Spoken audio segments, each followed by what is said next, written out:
Hello all, in this video we are going to learn about V model. Okay, so what is V model? V model is nothing but the verification and validation model. So before starting the V model, first we will see what is verification and validation. Now, verification means what?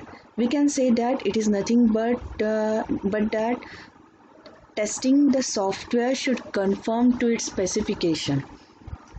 जो काही software आहे तो जे काही specifications SRSमध्ये specify केलेले आहेत त्याच्या related functionalities particular सॉफ्टवेअरमध्ये आहेत का नाही आहेत हे व्हेरीफाय करणं म्हणजेच व्हेरिफिकेशन. मीन्स टेस्टर इथे स्वतःला एक क्वेश्चन विचारू शकतो, that means are we building the product right according to SRS.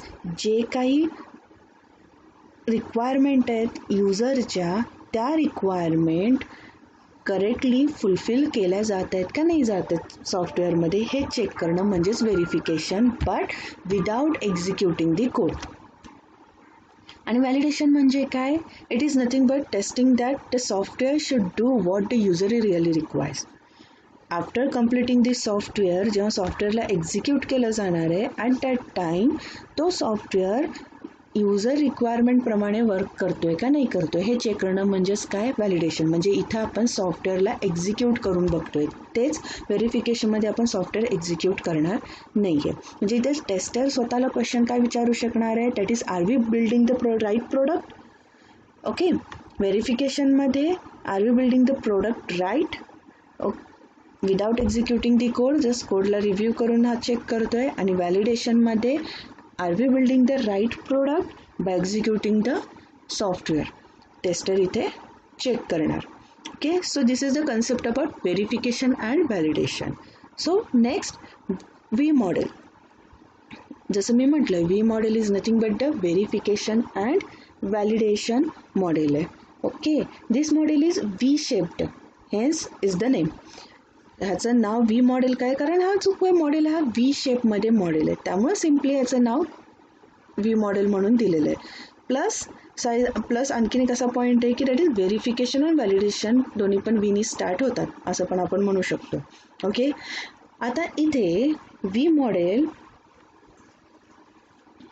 कुठे अप्लाय केलं जातं तर जिथे स्मॉल साईजचे प्रोजेक्ट्स आहेत ते जर मला टेस्ट करायचे असतील तर व्ही मॉडेल मी तिथे अप्लाय करू शकते. मी स्मॉल टू मिडियम साईजच्या प्रोजेक्टसाठी, किंवा जिथे ॲक्सेप्टन्स क्रायटेरिया क्लिअर असेल पर्टिक्युलर सॉफ्टवेअरचा तिथे व्ही मॉडेल अप्लाय केला जाईल. जनरली व्ही मॉडेल आपण अशा प्रोजेक्टला अप्लाय करू शकतो जो प्रोजेक्ट स्मॉल साईजचा आहे.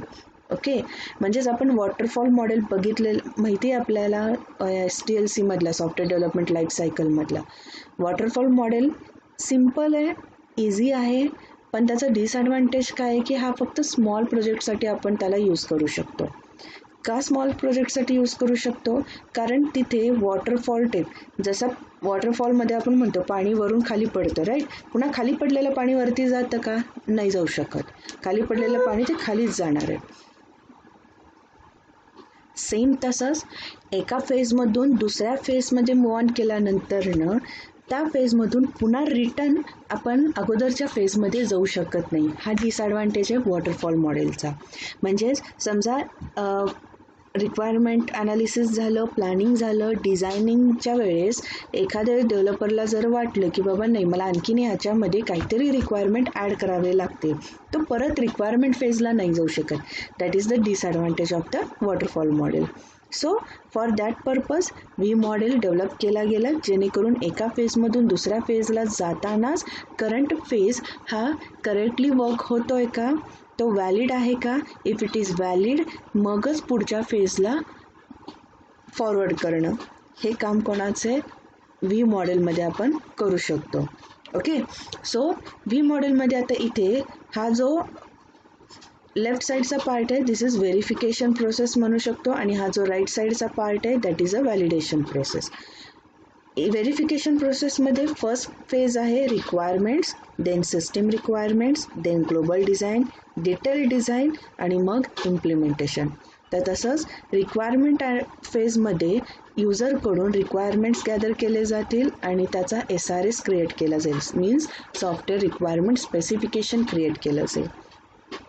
जेव्हा SRS कंप्लीट होईल त्याच्यासोबतच ॲक्सेप्टन्स टेस्ट केसेस प्रिपेअर केल्या जातील आणि आफ्टर कंप्लिटिंग दी SRS और रिक्वायरमेंट फेज ॲक्सेप्टन्स टेस्टिंग त्याच्यावरती अप्लाय केली जाईल आणि जे काही टेस्ट केसेस प्रिपेअर केलेले ते टेस्ट केसेस एक्झिक्यूट केले जातील.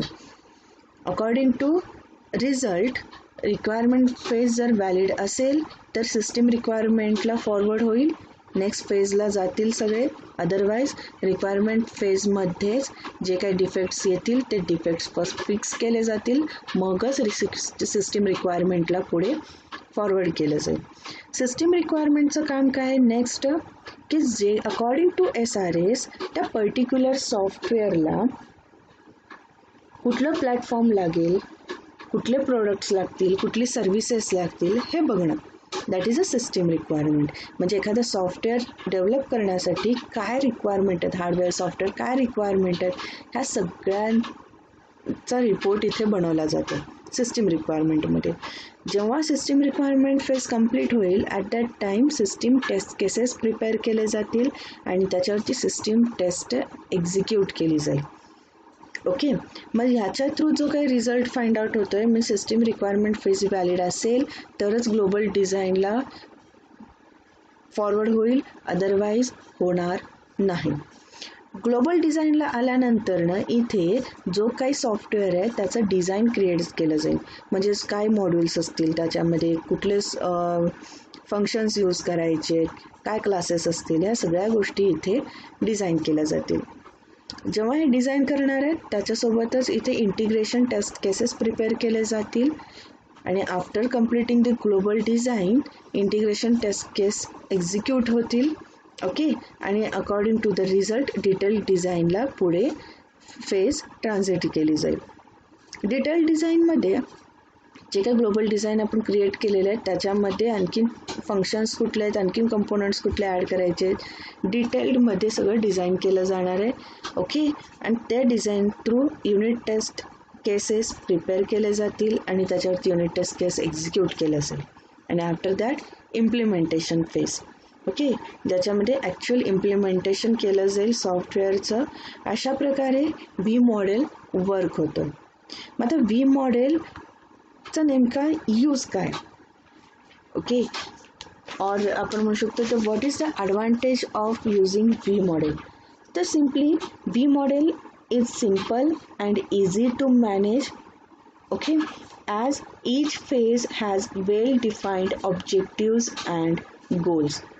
त्याच्यामुळे व्ही मॉडेल आपण यूज करू शकतो. नेक्स्ट आहे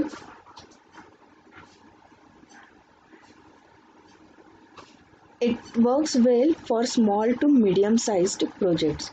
जर छोटे प्रोजेक्ट असतील तर त्याच्यासाठी हा व्यवस्थित वर्क करेल, आउटपुट आपल्याला व्यवस्थित भेटेल, व्हॅलिड भेटेल.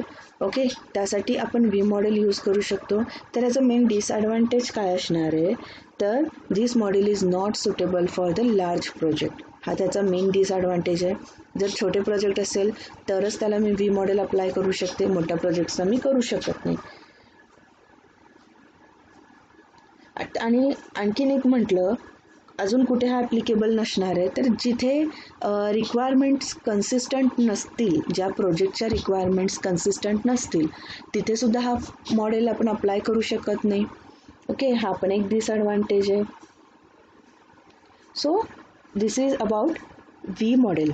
ओके, आय होप तुम्हाला कन्सेप्ट समजला असेल व्ही मॉडेलचा.